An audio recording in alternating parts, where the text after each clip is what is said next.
Assalamu alaikum, I'm Aisha and you're watching Samaa News. Here are today's headlines.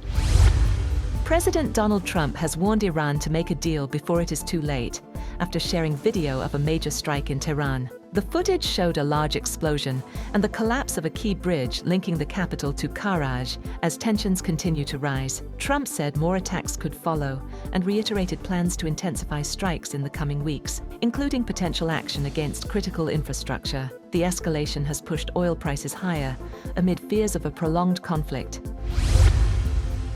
US President Donald Trump has signaled that the United States is set to complete its main objectives in the Iran conflict within the next 2 to 3 weeks, describing the measures as necessary to neutralize Iran's threat to regional and global security. Speaking in a prime-time address, he warned that US forces would continue aggressive operations against Iranian targets. Trump told the nation that US forces had delivered swift, decisive, overwhelming victories during the past 32 days of strikes. He added that the temporary spike in US gasoline prices was a direct result of Iranian attacks on commercial tankers, not the US strategy, and criticized allies for relying on oil from the region.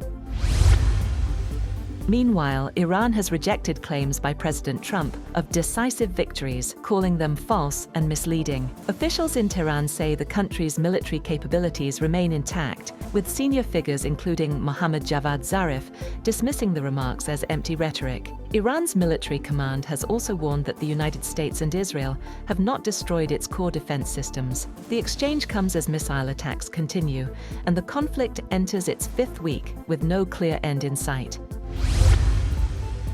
UN Secretary-General Antonio Guterres has warned the Middle East is on the brink of a wider war, urging the United States and Israel to halt the conflict. Speaking at the United Nations, he said the crisis is worsening, with growing civilian suffering and rising risks to global stability. He also cautioned that disruptions in the Strait of Hormuz could drive up food and energy prices worldwide. On the other hand, Iran's army commander-in-chief, Amir Hatami, was quoted as saying by state media that the country's operational headquarters must monitor enemy movements with utmost pessimism and accuracy and be ready to counter any method of attack. US President Trump has said the Iran conflict is nearing completion and could end within weeks. State media quoted Hatami as saying that no enemy troops should survive if adversaries attempt a ground operation. Meanwhile, Iranian President Masoud Pezeshkian has addressed the American people directly, urging them to question whose interests are truly being served in the ongoing US-Israeli conflict against Iran. In his open letter, Pezeshkian highlighted the human and strategic costs of the war, asking whether attacks on Iranian infrastructure and civilians align with American priorities. He questioned the destruction of hospitals, pharmaceutical facilities, and other civilian targets. The Iranian president criticized rhetoric from US leadership, including threats to reduce Iran back to the Stone Ages, calling such actions counterproductive and damaging to America's global standing. Russia is ready to contribute to resolving the Iran conflict, and President Vladimir Putin is continuing to talk with regional leaders. Kremlin spokesman Dmitry Peskov said that the president is continuing these contacts, and if their services are somehow required, the country is ready to make a contribution to ensuring that the military situation transitions to a peaceful course as soon as possible. Peskov was responding to a question about US President Donald Trump's speech to the nation about the Iran war, and his separate comment that he was considering pulling the United States out of NATO. On the other hand, Gulf countries are revisiting plans to build pipelines that bypass the Strait of Hormuz, as the conflict with Iran disrupts key energy routes. Officials say new infrastructure may be the only way to reduce dependence on the strait, which carries a major share of global oil and gas supplies. Previous projects stalled due to high costs and political hurdles, but renewed tensions are forcing a rethink.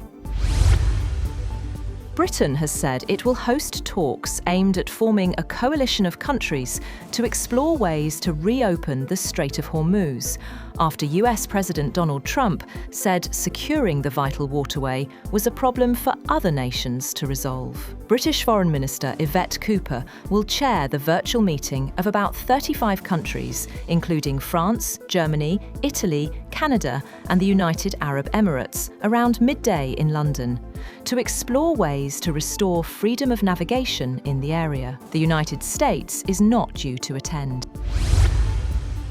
Pakistan has increased fuel prices, with petrol now at 458 rupees and 40 paise per litre, and high-speed diesel at 520 rupees and 35 paise. Petroleum Minister Pervaiz Malik said the hike reflects soaring global energy prices linked to the Middle East conflict.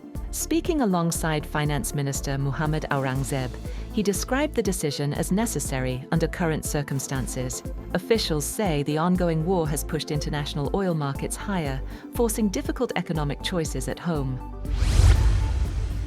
8 Muslim-majority countries have strongly condemned Israel's move to pass a law making death by hanging a default sentence for Palestinians convicted in military courts of deadly attacks. A joint statement released by Pakistan said Pakistan, Turkey, Egypt, Indonesia, Jordan, Qatar, Saudi Arabia, and the United Arab Emirates also emphasized the urgent need to refrain from measures that risk further inflaming tensions on the ground. And 4 astronauts have blasted off from Florida on NASA's Artemis II mission, a high-stakes voyage around the moon that marks the United States' boldest step yet toward returning humans to the lunar surface later this decade, in a race with China. NASA's Space Launch System rocket, topped with its Orion crew capsule, roared to life just before sunset, carrying its debut crew, 3 US astronauts and a Canadian astronaut, into Earth orbit. The 32-story tall space vehicle thundered into clear skies, trailing a towering column of thick white vapor. That's all for now. For more updates, visit www.samaa.tv. Thank you for watching Samaa News.